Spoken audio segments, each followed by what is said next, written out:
The sky was calm, endless, and golden as the evening sun sank below the horizon. From above the clouds, everything looked peaceful, the kind of peace only the heavens can offer. But peace in the skies can be deceiving. For more than a century, airplanes have carried the dreams and fears of millions. Each flight tells a story of courage, of hope, of innovation, and sometimes of tragedy. Germany, a nation known for precision, engineering, and discipline, has also witnessed moments when those very skies turned cruel.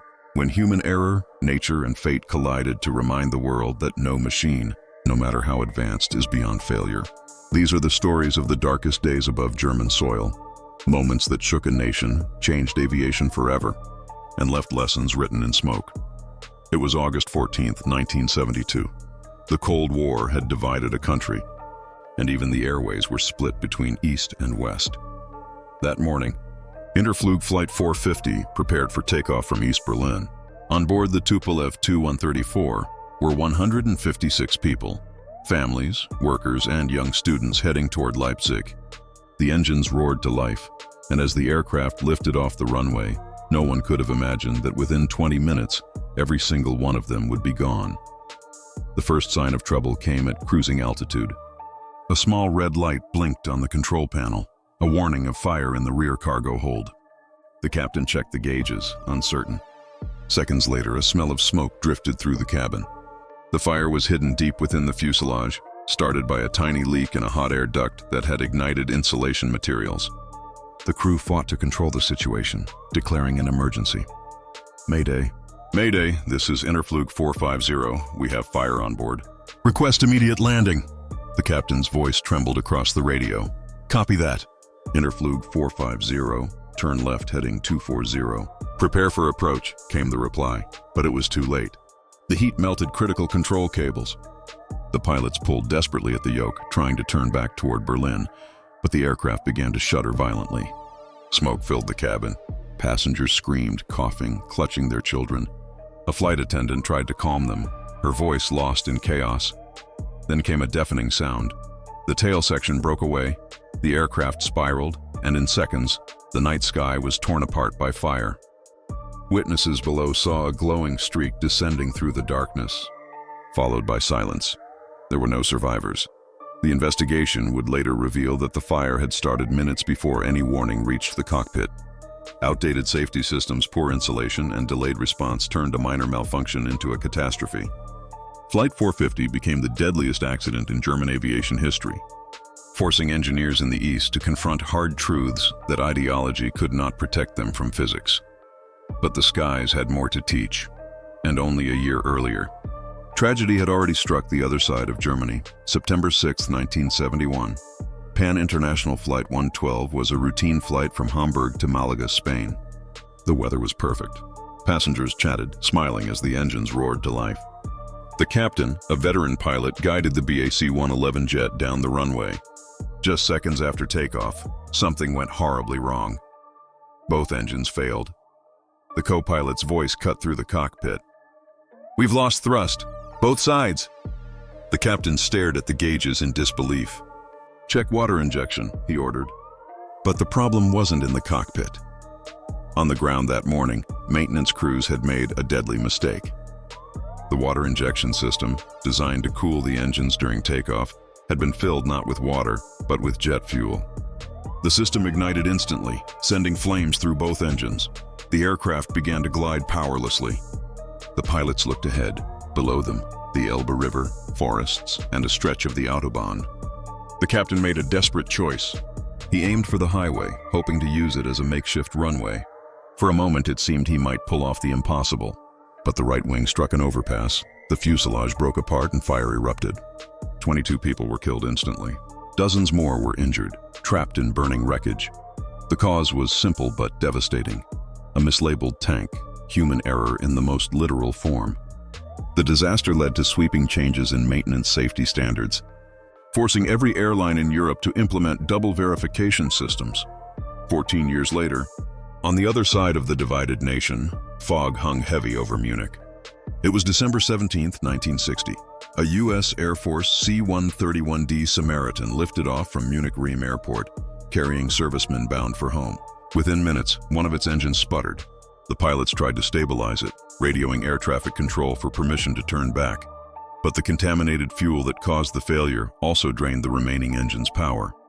As the aircraft descended through thick fog, the crew realized they wouldn't make the runway.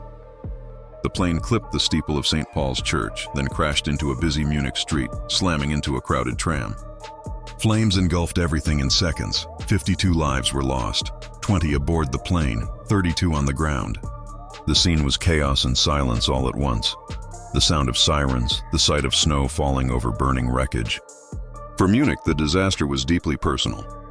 It was a tragedy not from above, but within the heart of the city itself. Investigators discovered that bad fuel and an overloaded engine caused the crash. But what lingered most was the image of Christmas lights flickering among the ruins. A haunting reminder that even in peace, the price of flight can be unbearable. And yet, the lessons continued. March 1st, 1975. Night had fallen over Leipzig. Interflug Flight 1107 approached the runway in thick fog. 34 people were aboard, tired, ready to land. Visibility was near zero.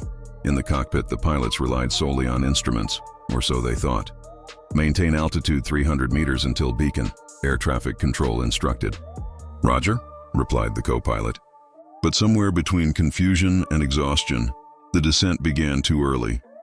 Through the mist, a dark shape appeared, a radio tower. There was no time to react. The aircraft struck the mast and disintegrated, crashing just a kilometer short of the runway. 27 passengers were killed instantly. The cause was not mechanical. It was human, a misjudgment in the fog. But from that tragedy came progress. Precision radar landing systems, now standard across the world, were accelerated in Germany because of that night. Out of loss came safety. 40 years later, tragedy struck again, not from fire, not from fog, but from within the human mind. March 24th, 2015. Germanwings Flight 9525 departed Barcelona for Düsseldorf. It was a calm, clear morning. 150 souls aboard. The captain was experienced, respected. His co-pilot, Andreas Lubitz, was quiet, disciplined, or so it seemed. 10 minutes after takeoff, the captain left the cockpit for a brief break. The co-pilot locked the reinforced door behind him. Alone, he reset the autopilot. The plane began a slow, steady descent, directly toward the French Alps. Air traffic controllers noticed first. Germanwings 9525, confirm altitude, they called. No response. Again, Germanwings 9525, do you copy? Still silence. In the cockpit, alarms blared. Outside, the captain pounded on the locked door, shouting, "Andreas! Open the door!" Inside, the co-pilot sat motionless, breathing steadily. He had decided to end his life and take everyone with him. At 10:41 a.m., the aircraft struck a mountainside at full speed. The impact was instantaneous. There were no survivors. In the aftermath, investigators uncovered the truth. Lubitz had been suffering from severe depression, grounded previously for mental health reasons, yet cleared to fly again. The revelation sent shockwaves across the world. Airlines introduced new mental health checks, mandatory dual cockpit rules, and global changes to pilot screening. Even in the modern age, with all its technology and precision, the human element remained the most unpredictable part of flight. 5 tragedies, 5 moments that defined a nation's relationship with the sky. Each one taught something, sometimes through unbearable pain. The flames of Interflug 450 taught engineers to reimagine safety. The fuel mix-up of Flight 112 changed maintenance forever. Munich's fiery crash forced tighter ground safety around airports. Flight 1107's mistake gave birth to precision landing systems. And Germanwings 9525 reminded the world that mental health is as vital as mental strength. The sky remembers every mistake. But it also remembers progress. The courage of those who rebuilt, who learned, who refused to give up. Today, flying is safer than it has ever been. Millions take to the air every day without fear, protected by the lessons written in these tragedies. Each regulation, each checklist, each reinforced door is a quiet tribute to those who never made it home. The sky does not forgive easily, but it teaches deeply. And as long as we remember, as long as we keep learning, the stories of those lost will never fade into silence, because every flight that lands safely today carries with it the memory of the ones that didn't, and in that way, the sky, once darkened by tragedy, continues to heal.